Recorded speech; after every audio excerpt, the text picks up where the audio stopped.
Amen. Brothers and sisters, nahumana ang ato ang preaching series, Word Empowerment, and I hope nga daghantag natun-an didto ug mas na-inlove ka sa imuhang Biblia. No, for katong mga wala pay Bible dinha. No, I think naatay Bible diha Bisaya, pero kung gusto jud kag English, ing na lang ang secretary kay naatay connection sa OMF katong Christian bookstore para maka-order ta og Bible dadto nga hiyang sa imuha og ganahan ka. No, kay gusto gyud nato i-emphasize no every January in line with the National Bible Month nga ang Biblia igsuon importante gyud na siya sa imuhang Kristohanong kinabuhi. No, so karon igsuon ang ato ang hisgutan, another preaching series in line with a year of empowerment is entitled Spirit Empowerment. No, man ato ang hisgutan, Spirit Empowerment. No, ato ang tumongan ni igsuon, no, gusto nato nga ma-experience nimo ang fullness no sa empowerment sa Holy Spirit. No, nga mas mulalom imong relasyon dinha sa Ginoo ug maglakaw ka diha sa gahom sa Ginoo igsuon. No, kay ang purpose sa Spirit Empowerment igsuon nga imong relayan sa Ginoo na dili na sa imong sariling kusog. Amen. Na kung mga lagad ka sa Ginoo, dili ang imong kahawd ug dili ang imong kakuyaw, ang imong saligan igsoon kundi ang espiritu na sa Dios sa imong kinabuhi. Muna ay purpose sa Spirit Empowerment. So kailangan nato og pagpasabot para mas ma-embrace nato og mapuy-an nato, no? Og ato ang first lesson is entitled The Coming of the Spirit. The Coming of the Spirit. So, tanawon na to igsuon unsay mga panghitabo sa dihang naabot ang balaang espiritu, no? Og ato ang sabton igsuon unsay pasabot ni ana kung ang Holy Spirit naa sa imong kinabuhi igsuon. But before that, let's answer this question, very basic. Who is the Holy Spirit? That's a very basic question. We know tungod kay Trinitarian man ta igsuon, we believe that the Holy Spirit is the third person of the Blessed Trinity in the three Godhead. No, and here in Matthew chapter 3 verse 16 to 17, this is the picture of Trinity. No, kay naay mga pundok igsuon na sila problema pag-abot sa Trinity. They believe nga si Jesus, si Amahan, si Jesus ang Son of God, ug si Jesus ang Holy Spirit. No, naay mga tao nito ana, napoy mga tao nito nga si Amahan mao si Jesus, pareha ra ba na? No, si Amahan mao ang Holy Spirit. No, naay mga tao nito ana. Pero tanaw nato sa Matthew 3:16 to 17 igsoon, dire nato makita nga managlahi sila igsoon. Usa sila nga Dios pero managlahi sila. Basahon nato in verse 16. When he had been baptized, Jesus came up immediately from the water, and behold, the heavens were opened to him, and he saw the Spirit of God descending like a dove and alighting upon him. When you say alighting, landing upon him. Nitugpa kang Kristo. No, dinhi igsoon gibaptismohan si Kristo, and then sa dihang pagbaptismo sa iyahan ni John the Baptist, naay murag dove, murag langgam. No? Na nitugpa sa iyaha in verse 17, and suddenly a voice came from heaven saying, "This is my beloved Son in whom I am well pleased." So dito nimo makita igsoon nga naa ang anak sa Dios, Hesukristo, ug naa ang balang espiritu ni kanaog gikan sa langit, ug ana ang amahan ni tingog ug niingon, "This is my beloved Son in whom I am well pleased." It is very illogical to say that all those three, they are really just one person. That is very illogical. No, unsay point ana? Kumingon ang amahan nga siya ra gid gihapon daytong anak. "This is my son." Mura kag makig-istorya ra kas mong kaugalingon. Kuha ninyo. Nangutana gay si Bella, "Pa, how come Jesus pray to God if he is God?" Na kay anak nga una-ana, tagbo ka, sunggo gyud imong ilong dalunggan. Oh, nagisgot man mig about Holy Spirit ba? Yan, aminaw man ang bata. Nangutana siya, "Pa, I have a question. How come Jesus pray to God if he is God?" Ka-explain ko kong Trinity. No, wadam ha. No? So, brothers and sisters, in this passage, it is very obvious. It is very obvious. Nga ang amahan, lahi siya nga personahe. Ang anak, lahi siya nga personahe. O ang balang espiritu, lahi siya nga personahe. Pero sila, usara nga Dios. Tanaw na to in 1 John chapter 5, verse 7. No? In verse 7, for there are three that bear witness in heaven, the Father, the Word, and the Holy Spirit. We know the Word in John chapter 1, that the Word became flesh and it dwelt among us, and that is Jesus. The Father, the Word, and the Holy Spirit, and these three are one. The Father, the Word, and the Holy Spirit, and these three are one. They are different persons, but they are one God in nature. No? And we know that the Holy Spirit is a person because of three things. Kabaluta nga ang Holy Spirit, usa siya ka personahe, kailangan ko yung mga pagtuoy igsoon, ang Holy Spirit, mura lang siya hangin. No, mura lang siya hangin, dili siya personahe. Pero personahe ang balang espiritu igsoon because when you say a person first, no, the Holy Spirit, He has His own mind. Ang usa ka personahe igsoon naa siya sariling panghunahuna. Naa siya sariling plano. Ug ang Holy Spirit mabasa nato na Roma chapter 8 verse 27. The Holy Spirit has His own mind. Second, the Holy Spirit has His own will. Na siya sariling pagbuot. Na pag di ka mutuman sa pagbuot sa balang espiritu sa imong kinabuhi, no, di gyud na maayo sa imo. No, napadayag na siya sa Acts chapter 8 verse 29 na ang balang espiritu na siya sariling pagbuot. Ikatulo, that the Holy Spirit has emotions. No, pag naa kay buhaton nga sala, mag-grieve ang Holy Spirit sa imong kinabuhi. Magguol siya. Munang makabati ka og kaguol. Makabati ka og dryness. Kay ipabati sa Holy Spirit sa imuha nga wa siya kauyon sa imuhang gibuhat. Wa siya kauyon sa imuhang pagpamulong. Wa siya kauyon sa imuhang taras o sa imuhang batasan. So ipabati na sa balang espiritu pinaagi sa pagpadayag sa iyang emosyon. No, so ang balaang espiritu igsoon personahe siya tungod kay naa siya sariling pangunahuna, naa siya intellect, ikaduha naa siya sariling gusto, naa siya will, ug ikatulo igsoon naa siya emosyon. Muna ang Holy Spirit igsoon, munang gusto nato na sutaon, tan-aw nato nagmaayo para mas masabtan nato ang presensya sa Holy Spirit sa tuang kinabuhi. Now, in Acts chapter 2, verse 1 to 4, mauni pagkunsad sa balaang espiritu. No, in Acts chapter 2, verse 1, gingon din ni, when the day of Pentecost came, they were all together in one place. Suddenly, a sound like a blowing of a violent wind came from heaven and filled the whole house where they were sitting. They saw that what seemed to be tongues of fire that separated and came to rest on each of them. All of them were filled with the Holy Spirit and began to speak in other tongues as the Spirit enabled them. 2,000 plus years ago, nahitabo igsoon ang pinakaunang baptism, empowerment with the Holy Spirit. And it was so powerful. No, yun ana pag-describe sa Biblia igsoon na ay usa ka murag violent nga hangin na nisulod sa kwarto. No, and then dito nakita nga naay murag tongues of fire. No, murag dila sa kalayo, murag kalayo sa dila.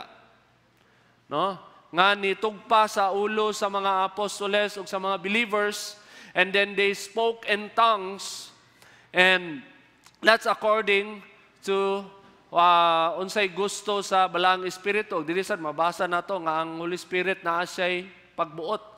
No, gi-enable niya ang mga apostles o mga believers na mo istoryag lain-laing pinulungan. So pinaagi ni ana nga experience igsoon gipadayag sa Ginoo na when you receive the empowerment of the Holy Spirit, you will encounter the power of God.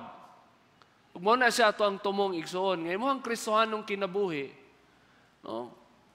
Kanang ang pagsubay sa imong Kristohanong kinabuhi igsoon inubanan sa gahom sa Dios. No, na mahimong gamhanan ng imong Kristohanong kinabuhi, na ikaw mismo makaingon ka nga God is real, He is real, and He is so powerful. No? So right now, and brothers and sisters, gusto sad nato emphasize that the coming of the Spirit is not just all about spiritual gifts. It is not just all about spiritual gifts. It's not just all about spiritual blessings of spiritual gifts, prophecy, speaking in tongues. Natahisgutan karon na gusto na ko masabtan nimo para mas mulalom imong pagsabot, no? Unsay pasabot anang niabot ni kanaog ang balaang espiritu. So, the coming of the Spirit reveals three things. Na ako'y tuloy i-share sa inyo this morning. First, the coming of the Spirit, no, reveals that our God is faithful to His Word. No, kanang pag-abot sa balaang espiritu igsuon, nag-ingon ka na sa atoa nga ang Dios nga ato ang gialagaran, faithful siya. No, matinumanon siya sa ihang pulong. Wala na makak ang Dios kanato igsuon. Unsay iyang giingon, iyaha gayong pagatumanon. No, maunay timaylan. Kung na-experience nimo ang Holy Spirit sa imong kinabuhi, maunay mo remind sa imo that God is faithful. He is true when He said, no, everything, no, His promises in the Bible, ngalan nga na-experience mo ang balang espiritu, nagpamatuod na igsoon, unsa ka maayo, ug unsa ka truthful ang ato ang buhi nga Dios. In Isaiah 44 verse 3, no, the book of Isaiah written 700 years before Christ. 700 years before Christ. Ug mao na giingon ni Prophet Isaiah in verse 3. For I will pour water on the thirsty land and streams on the dry ground. I will pour out my spirit on your offspring and my blessing on your descendants. 700 years before Christ, my dear brothers and sisters, giprophesy na, giingon na sa Dios nga iyahang ibubo ang iyahang balaang espiritu. Iyahang ibubo ang iyang tubig, no, sa usa ka thirsty land and streams on the dry ground. Kaya kayo, ang usa daw katig-a nga yuta. No, i-bless sa Ginoo, mabasa. No, ang usa ka dry nga ground igsoon didto mo gawas ang tubig o kabalo ba yata, no? In John chapter 4 nga ang tubig didto is the living water. It is the living water promised by our Lord Jesus Christ. No, and that was promised by God 700 years before Christ. 700 years. So diyang niabot si Jesus, gituman sa Dios ang iyahang pulong. O sa diyang na-experience na ito igsoon, mo na'y constant reminder, kabalo ka igsoon, ang kinabuhi sa Kristohanon, grabe ang struggle. No? Ang Christian life ba, grabe ang problema, sa kana ganing feeling nga ang Ginoo, tinuod ba siya sa iyang pulong?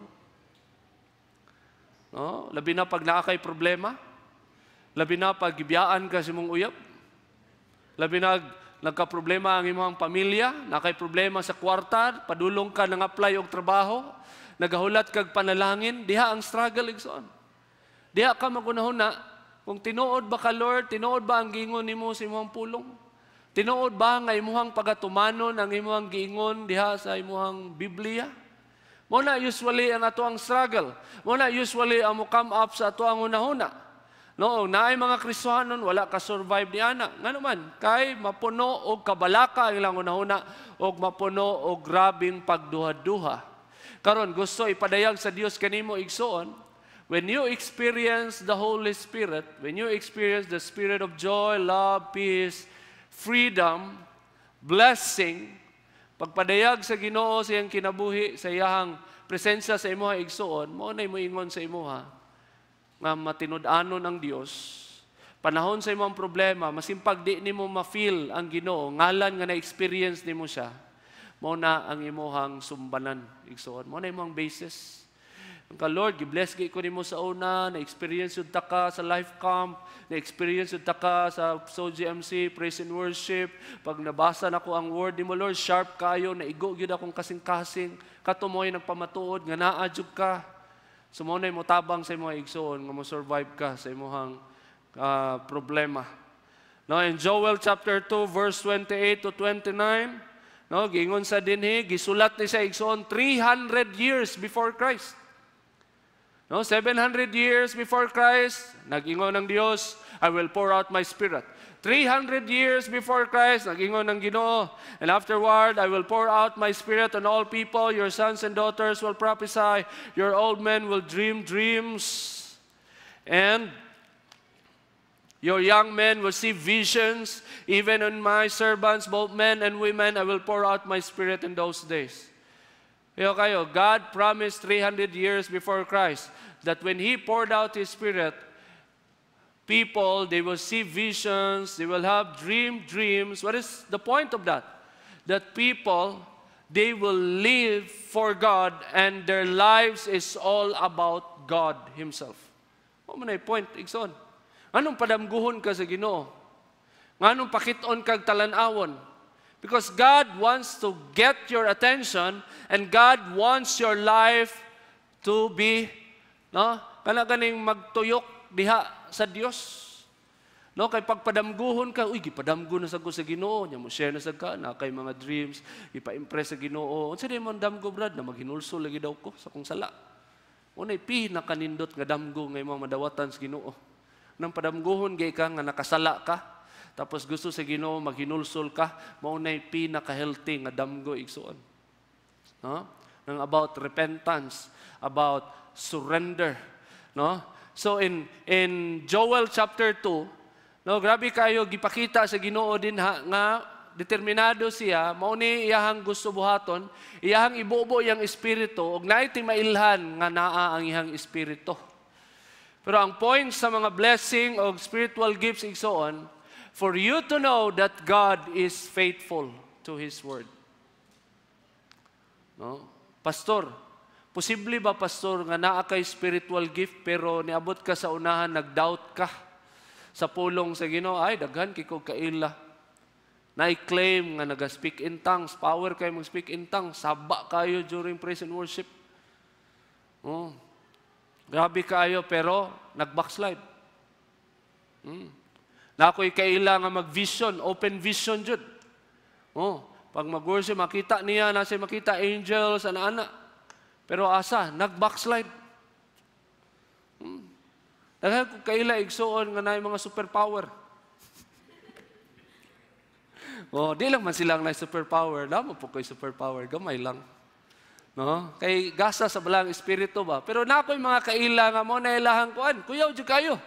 Kita og mga angels dalon dito sa heaven, istoryahon ni God the Father, istoryahon ni Jesus. Kuyaw jud kayo. No, nya mga angels ug demons na warfare, gidadrawing pa gani namo unsay hitsura jud. Pero ang ending nag-backslide. Ano man? Told kay na miss ang point. No, the coming of the Spirit reveals the faithfulness of God. God is faithful to His word. No? So, if unala day igsoon, dapat mas mulalom ang imong relasyon dinha sa Ginoo. Amen? No? That's the point.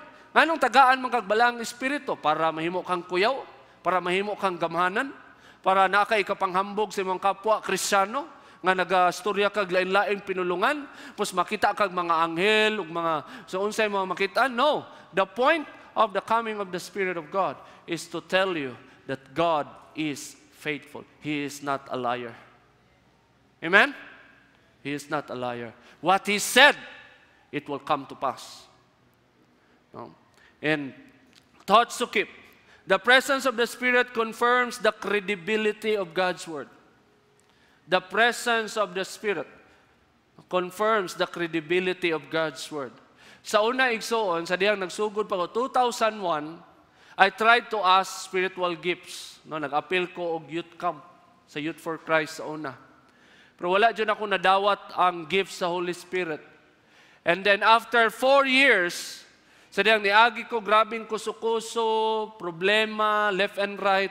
Tapos ako na yung gi-give up ako ang kinabuhi sa Ginoo. Ningon ako sa Ginoo nga, Lord, thy will be done. And then that moment, wa na ko gi-expect, nadawat na ko ang balaang espiritu o na-receive na ko ang gift of speaking in tongues. After 4 years, sa diyang nangayo ko sa Ginoo. And then when I received the gift of speaking in tongues, mautoy ni convince ako igsuon nga ang pulong sa Dios tinuod. Mautoy ni convince ako And ako'y mga doubts sa una, nga how come giunsa pagka-sure nga mga unanin, ako'y mga unana nga personal struggle, personal doubt. Pero ang ako ang mind igsuon, maayo man akong ginabuhat, di man ni adik-adik. Di man ni inom-inom, upadayon siya kong pangalagad sa Ginoo. Maura dyan na ako ang motivation sa una. Pero encounter sa gahom sa Ginoo, wala pa ko ana sa una.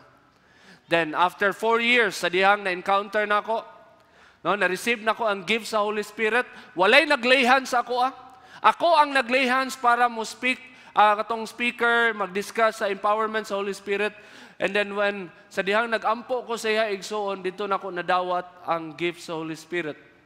And then right on that day, na-convince ko nga tinuod ang pulong sa Dios kay naa na ko'y ebidensya. 1 Corinthians chapter 12, dito man nimo mabasa ang gasa sa balang espiritu. And the book of Acts, mabasa nimo nga nag-exist ang speaking in tongues. So mao'y ni-convince ako nga tinuod ang Biblia. O sa dihang na-convince ko nga tinuod ang Biblia, ni-grow ang ako ang faith igsoon. O dito nagsugod ang ako ang supernatural experience. Dito nagsugod, maka-experience ko demonic possession, miracle, nakay iingon, mahitabo. Ulan, paundangon. Experience ako na sa una. And the presence of the Spirit confirms the credibility of God's Word. Manang gusto na ko igsoon, kamong tanan, may experience ninyo ang Holy Spirit. Kay maunay mo convince nimo. Maunay gingon po na ako kay Bella. Bella, maybe you believe in God because of what we told you about Him. Pero ang gusto na ako mahitabo sa imo haday, nga ma-experience nimo si God, ma-encounter nimo supernaturally, kay mo na'y kulang nimo.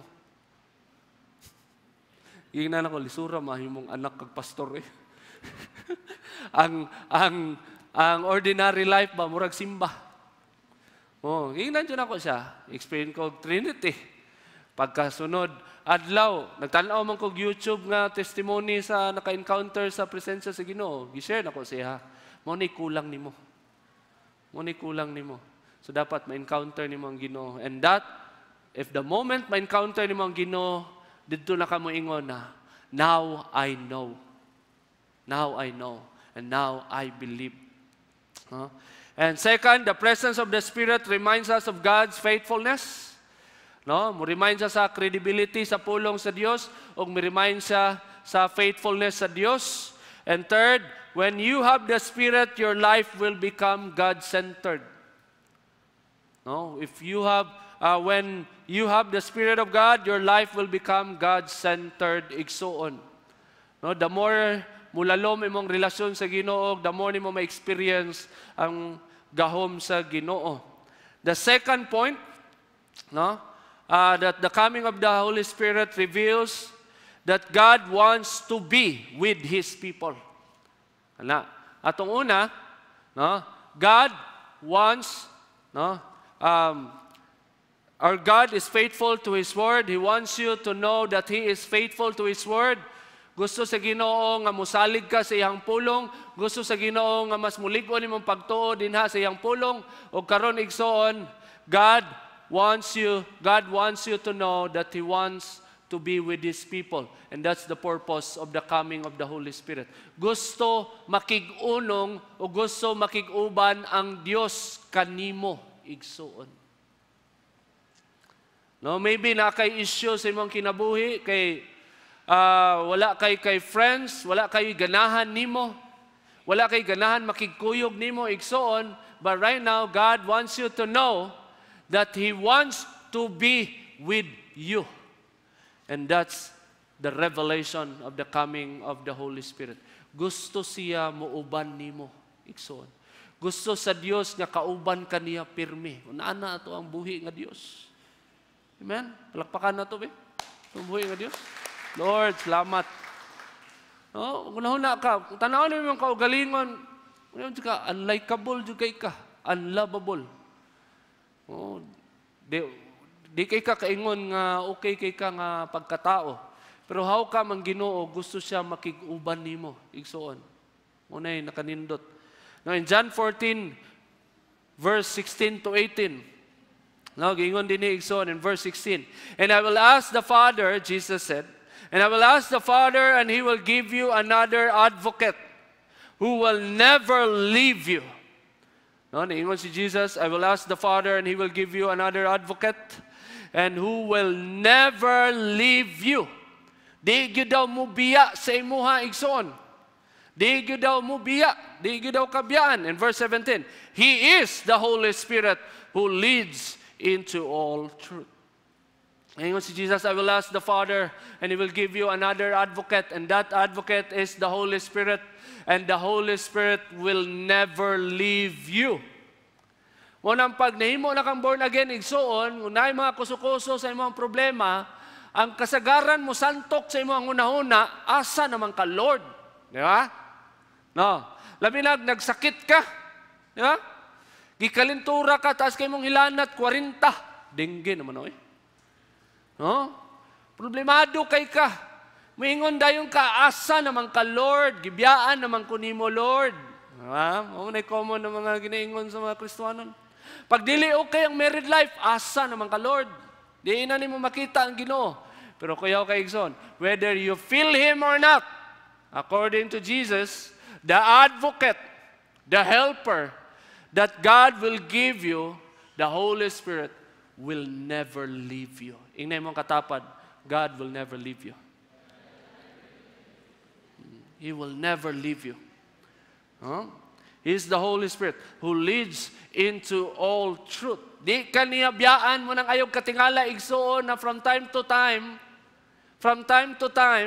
na siya ipadayag sa imuha nga kamatuoran. From time to time, na pag musimba ka, na adyo'y maigo sa imuhang kasing-kasing igsoon, ayaw katingala, kay apil na siya.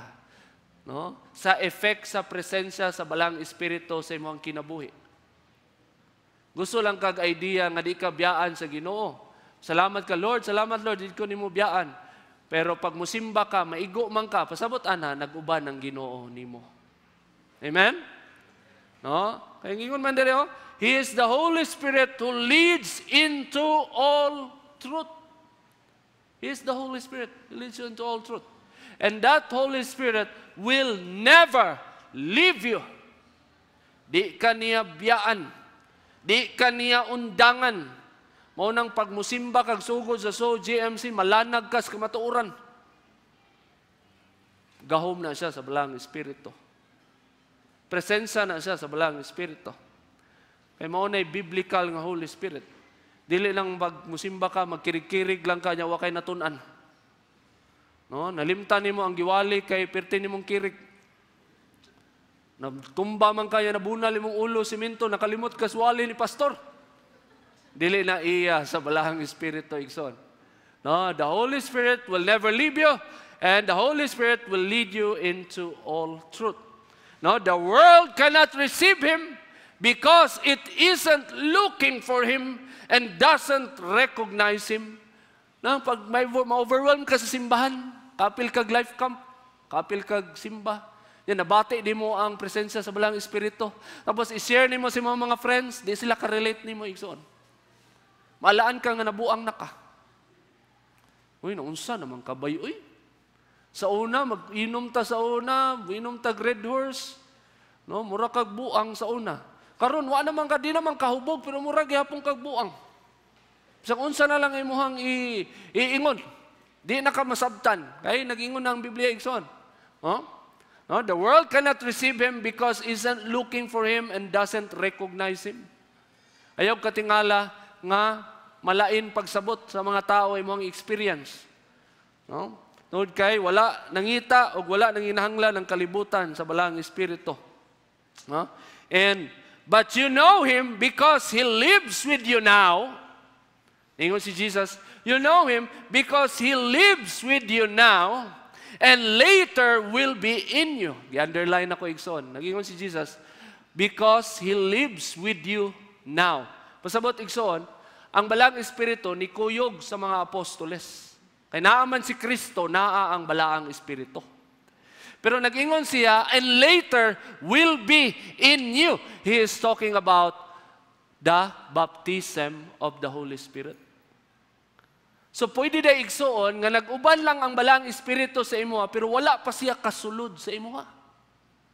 Ha? So unsang paagi na igsuon? Kanang gi-invite ka nga musimba, unwilling man ka ana, pero kabalo ba ka nga will na sa Holy Spirit? Na ang Holy Spirit ni ana. Silang ni-appeal ka og life cam, ni simba ka, nag-uban ang Holy Spirit ni ana, pero ikaw wala pa kayo kay interest sa Dios. Di mong relasyon, layo pa kayo sa Ginoo. Pero naa na ang balang espiritu, nagapanguhit na. Nagaingon na sa imuha nga paminawa ni, paminawa ang gospel, paminawa ang pulong, paminawa ang wali sa pastor, hinumdumin maayo, dawata, seryosuha, i-surrender imong kinabuhi. Holy Spirit na igsuon. Kaya nga naman, ang sarito mong sa Holy Spirit, pag once na dawaton nimo nga si Kristo namatay sa imuhang sala, para sa imuha, para maluwas ka, para mahinlo ka, malimpyo ka, kaya ang next goal day sa Holy Spirit, mosulod siya sa imuhang kinabuhi. Unay tumong igsuon.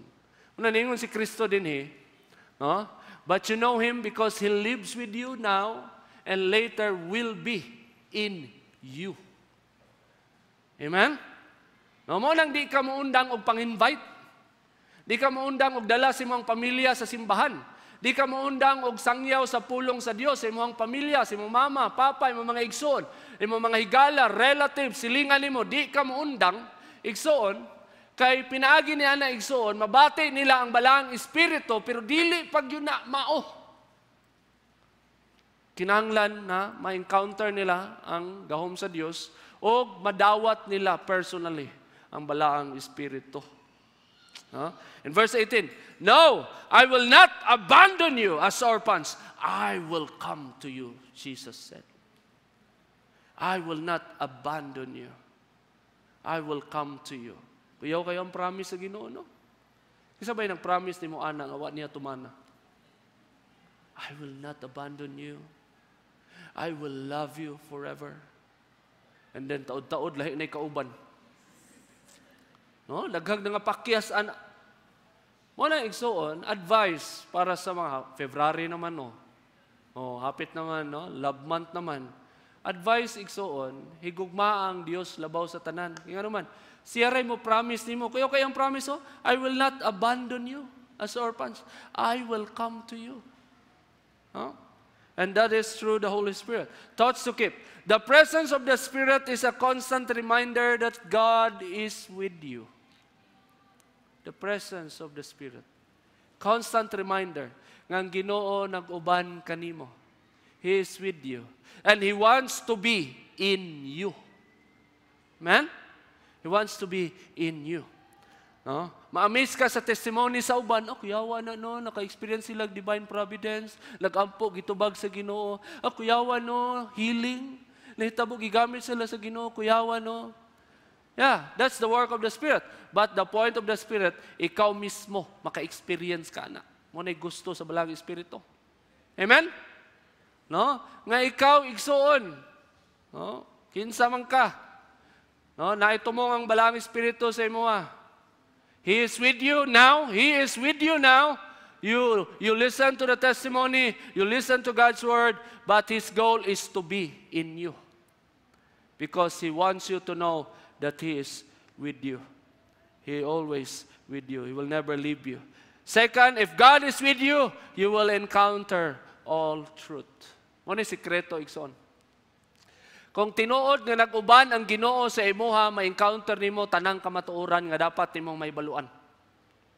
Tanang bakak nga naa si mga hunahuna o si mga kasing-kasing mga tanggal pag nag-uban ang Ginoo sa imuha.